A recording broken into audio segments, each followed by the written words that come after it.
ബാങ്കിൽ പോയി നമ്മുടെ അക്കൗണ്ടിലേക്കോ മറ്റുള്ളവരുടെ അക്കൗണ്ടിലേക്കോ പണം നിക്ഷേപിക്കാൻ നേരം അവിടുത്തെ സ്ലിപ്പ് അല്ലെങ്കിൽ ഫോം പൂരിപ്പിക്കാൻ പലരും ബുദ്ധിമുട്ടാറുണ്ട്.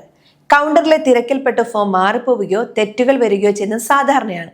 എന്നാൽ ഇനി മറ്റാരുടെയും സഹായമില്ലാതെ വെറും 2 മിനിറ്റിൽ ഒരു ക്യാഷ് ഡെപ്പോസിറ്റ് ഫോം എങ്ങനെ തെറ്റുകൂടാതെ പൂരിപ്പിക്കാമെന്ന് വളരെ ലളിതമായി വീഡിയോയിലൂടെ പറയാം. ബാങ്കിൽ പണം അടയ്ക്കാൻ പോകുന്നതിന് മുൻപ് ഈ കാര്യങ്ങൾ അറിഞ്ഞിരുന്നാൽ നിങ്ങൾക്ക് ആരുടെയും സഹായമില്ലാതെ പെട്ടെന്ന് കാര്യം തീർക്കാം. പണം നിക്ഷേപിക്കാനുള്ള ഫോമിന് പ്രധാനമായും 2 ഭാഗങ്ങൾ ഉണ്ടായിരിക്കും. ഇടതുവശത്തുള്ള ചെറിയ ഭാഗം ബാങ്കുകാർ സീൽ അടിച്ച് ഒപ്പിട്ട് നമുക്ക് തിരിച്ചു തരുന്ന രസീതാണ്. വലതുവശത്തുള്ള വലിയ ഭാഗം ബാങ്കുകാർ സൂക്ഷിക്കുന്നതുമാണ്. നമ്മൾ ഈ 2 ഭാഗത്തും ഒരേ വിവരങ്ങൾ തന്നെയാണ് പൂരിപ്പിക്കേണ്ടത്. ഫോം പൂരിപ്പിക്കാൻ നീലയോ കറുപ്പോ നിറമുള്ള പേന മാത്രം ഉപയോഗിക്കുക. കള്ളികളിൽ എഴുതുമ്പോൾ ഇംഗ്ലീഷ് വലിയ അക്ഷരങ്ങൾ, അതായത് ക്യാപിറ്റൽ ലെറ്റേഴ്സ് ഉപയോഗിക്കാൻ ശ്രദ്ധിക്കണം. മൂന്നാമതായി, ഫോമിന്റെ മുകളിൽ കാണുന്ന കള്ളിയിൽ ബാങ്കിൽ പോകുന്ന അന്നത്തെ തീയതി കൃത്യമായി രേഖപ്പെടുത്തണം. 2 ഭാഗത്തും തീയതി എഴുതാൻ മറക്കരുത്.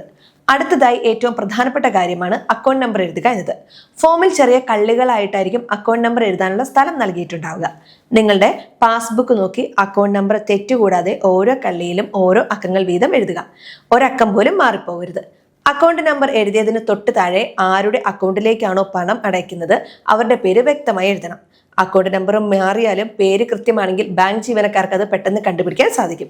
പേരെഴുതിയ ശേഷം നിങ്ങളുടെ മൊബൈൽ നമ്പറും അവിടെ രേഖപ്പെടുത്തണം. ഇനി പണം എത്രയാണെന്ന് എഴുതുന്ന ഭാഗമാണ്. അവിടെ തുക അക്കത്തിലും അക്ഷരത്തിലും എഴുതേണ്ടതുണ്ട്. ഉദാഹരണത്തിന് 5000 രൂപയാണ് നിക്ഷേപിക്കുന്നതെങ്കിൽ അക്കത്തിൽ എഴുതുന്ന കള്ളിയിൽ 5000 എന്നെഴുതി ഒരു ചെരിഞ്ഞ വരയും വരയ്ക്കുക.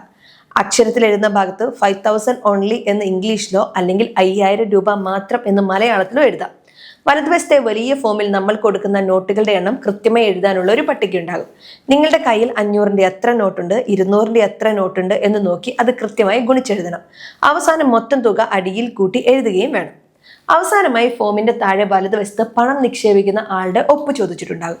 അവിടെ നിങ്ങളുടെ ഒപ്പ് രേഖപ്പെടുത്തുക. മറ്റൊരാളുടെ അക്കൗണ്ടിലേക്കാണ് പണം അടയ്ക്കുന്നതെങ്കിലും പണം കൗണ്ടറിൽ കൊടുക്കുന്ന ആളാണ് ഇവിടെ ഒപ്പിടേണ്ടത്. 50,000 രൂപയോ അതിൽ കൂടുതലോ തുക ഒറ്റത്തവണയായി അക്കൗണ്ടിൽ നിക്ഷേപിക്കാൻ വരുമ്പോൾ പാൻ കാർഡ് നമ്പർ നിർബന്ധമായും ഫോമിൽ എഴുതണം. പാൻ കാർഡ് ഇല്ലെങ്കിൽ പണം സ്വീകരിക്കില്ല.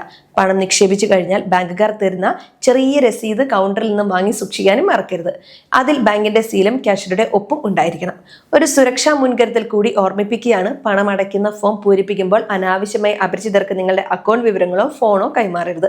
ഓരോ ബാങ്കുകളുടെയും ഫോമുകൾക്ക് ചെറിയ വ്യത്യാസങ്ങൾ ഉണ്ടാകാം, എങ്കിലും പൂരിപ്പിക്കേണ്ട അടിസ്ഥാന വിവരങ്ങൾ എല്ലാം ഒന്ന് തന്നെയാണ്. സംശയങ്ങളുണ്ടെങ്കിൽ ബാങ്കിലെ ഹെൽപ്പ് ഡെസ്കിൽ ചോദിച്ച് വിവരങ്ങൾ മനസ്സിലാക്കാൻ ശ്രദ്ധിക്കുക.